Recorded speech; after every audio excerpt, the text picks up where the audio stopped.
I'm really delighted to be here with all of my former colleagues at Cold Spring Harbor and to celebrate the accomplishments of the Double Helix Awards tonight. I was honored last month to share this year's Nobel Prize in Physiology or Medicine with Liz Blackburn and Jack Szostak.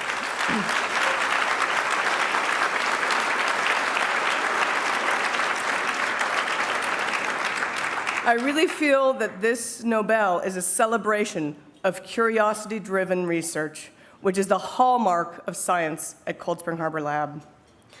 The prize was awarded for the discovery of telomeres and telomerase.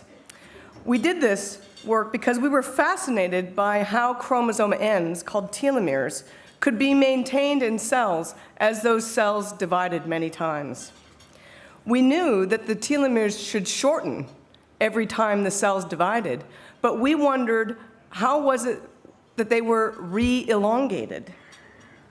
And we set out to understand this in an unusual organism, a single-celled pond animal called Tetrahymena. Because Tetrahymena has 40,000 chromosomes. So if you want to understand chromosomes, you go to the source. At the time, there were no obvious disease implications of any of this research. Although we knew that studying something fundamental that happens in all cells must have an impact in both healthy cells and in disease cells. I was very lucky to have spent 10 years working at Cold Spring Harbor, where such curiosity-driven research is fostered. My time on the faculty there was really uniquely productive. I knew that I had your support, Bruce, and Jim's support, and my colleagues were interested and incredibly fun to talk to. It was this unique and collaborative environment where I was able and even encouraged to take risks and move from understanding the telomerase enzyme to its role in disease. Today, work in my lab and many other research labs studying telomeres has made it clear that telomeres contribute to a number of diseases.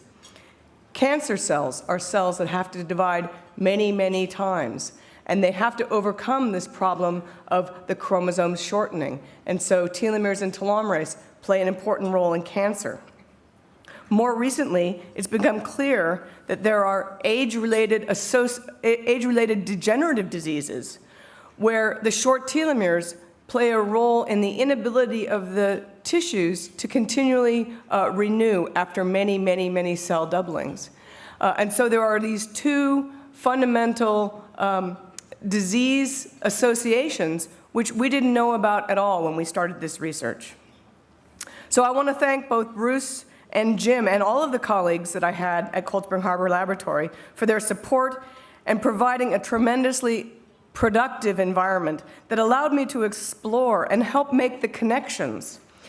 And to have that, foster that curiosity-driven research, which allows the connection between the fundamental science and the disease orientation.